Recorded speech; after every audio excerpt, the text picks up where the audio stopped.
आप देख रहे हैं इंडिया टाउन न्यूज, भारत की बात। हमने माननीय प्रधानमंत्री जी को एक पत्र लिखा है। माननीय रमेश बैस जी, डॉक्टर रमन सिंह जी, 3 बार के मुख्यमंत्री, माननीय ननकीराम कंवर जी, भारतीय जनता पार्टी के उपराष्ट्रपति के प्रत्याशी के रूप में देना चाहिए।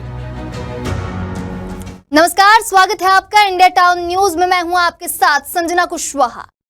देश की राजनीति में तब हलचल मच गई जब उपराष्ट्रपति जगदीप धनखड़ ने अपने पद से इस्तीफा दे दिया। अब जब देश का दूसरा सबसे बड़ा संवैधानिक पद खाली हो गया है तो यह चर्चा तेज हो गई है कि अब आखिर अगला उपराष्ट्रपति कौन होगा। इसी कड़ी में छत्तीसगढ़ से एक बड़ी मांग सामने आई, जहां प्रदेश कांग्रेस अध्यक्ष दीपक बैज ने प्रधानमंत्री नरेंद्र मोदी को एक चिट्ठी लिखी। इस चिट्ठी में उन्होंने छत्तीसगढ़ को उपराष्ट्रपति पद के लिए प्राथमिकता देने की मांग की है और पूर्व राज्यपाल रमेश बैस का नाम आगे बढ़ाया। दीपक बैज यही नहीं रुके, उन्होंने चिट्ठी के बाद एक वीडियो पोस्ट किया जिसमें उन्होंने पूर्व राज्यपाल रमेश बैस, विधानसभा अध्यक्ष डॉक्टर रमन सिंह और ननकीराम कंवर को भी उपराष्ट्रपति बनाने की मांग की, जिसके बाद विधानसभा अध्यक्ष डॉक्टर रमन सिंह ने पलटवार किया।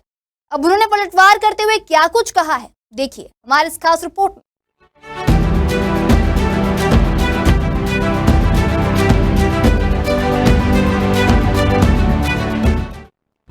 आपको बता दें, दीपक बैज ने प्रधानमंत्री को लिखे पत्र में कहा है कि छत्तीसगढ़ ने हमेशा भारतीय जनता पार्टी को मजबूत किया है, लेकिन जब सम्मान देने की बात आती है तो राज्य को पीछे कर दिया जाता है।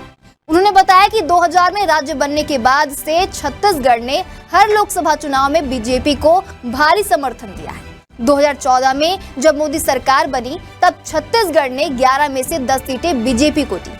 2019 में 9 सीटें और 2024 के चुनाव में फिर से 10 सीटें बीजेपी को मिली। दीपक बैज ने कहा कि इतने समर्थन के बावजूद छत्तीसगढ़ को सिर्फ और सिर्फ केंद्रीय राज्य मंत्री स्तर पर प्रतिनिधित्व मिला है, जो राज्य की जनता के लिए बहुत पीड़ादायक है। उन्होंने यह भी लिखा कि बीजेपी के पास छत्तीसगढ़ में कई अनुभवी और योग्य नेता हैं, जो उपराष्ट्रपति जैसे अहम पद के लिए उपयुक्त हैं। उन्होंने रमेश बैस का नाम प्रमुखता से प्रस्तावित किया है।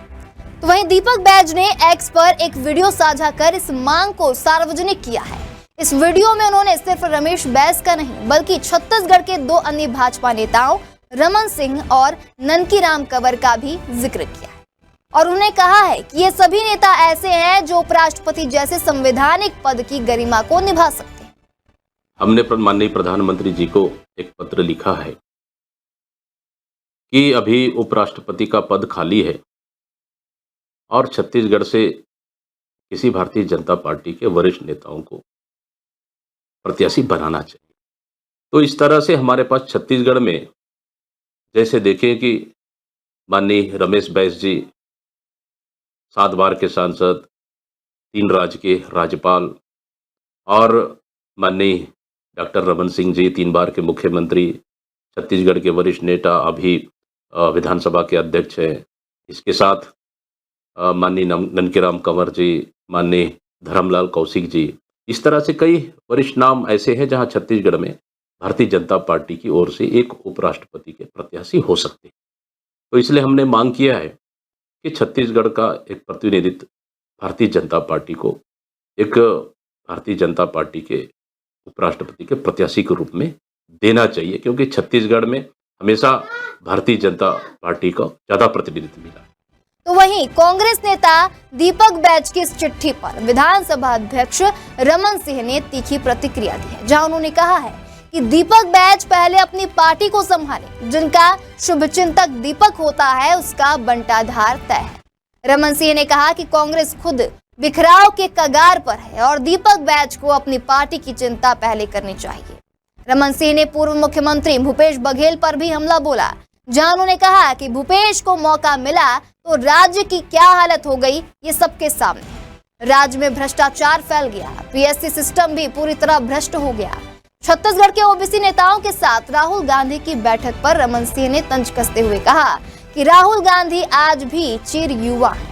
25 साल राजनीति में रहकर भी उन्हें देश की असल स्थिति की समझ नहीं है। महलों में रहने वाले गरीबों का दर्द क्या समझेंगे।